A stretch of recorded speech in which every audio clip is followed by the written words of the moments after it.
రాజకీయ పొలిటికల్ సర్కిల్లో చర్చించుకోవడానికి ఆస్కారం ఏర్పడింది. చెప్పండి.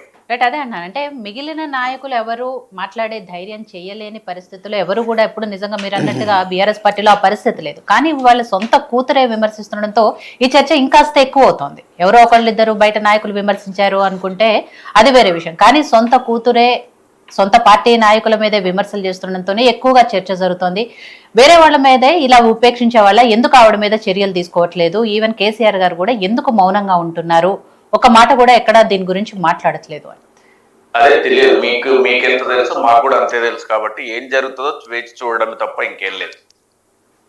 ఎందుకంటే కొంతమంది నాయకులు కూడా వెళ్ళిపోతున్నారు. ఆవిడ చేసిన కామెంట్స్ లేకపోతే మొన్న సీఎం రమేష్ గారు చేసిన వ్యాఖ్యలు కానీ, గువ్వల బాలరాజు కానివ్వండి, లేకపోతే ఇంకా నిన్న కొడబాల కోటేశ్వరరావు గారు, ఇలాంటి వాళ్ళందరూ కూడా వెళ్ళిపోతున్నారు. అంటే బీజేపీలో విలీనమయ్యే పరిస్థితి ఉంది, దానికంటే ముందే మనమే వెళ్ళిపోతే బెటర్ అని చెప్పేసి కొంతమంది వాళ్ళ దారి చూసుకుంటున్నట్టుగా కూడా.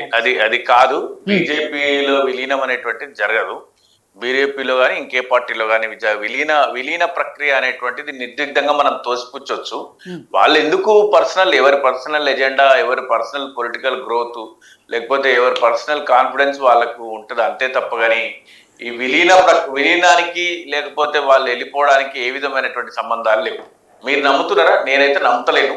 బీఆర్ఎస్ పార్టీ, నేనే కాదు, ఈరోజు ఒక నిర్మాణాత్మకమైనటువంటి ప్రతిపక్షంగా వ్యవహరిస్తుంది బీఆర్ఎస్ పార్టీ. ఒక 38 మంది, అంటే ఒక 8-9 మంది వెళ్ళిపోయినప్పటికీ కూడా వాళ్ళు చెప్పలేనటువంటి పరిస్థితి.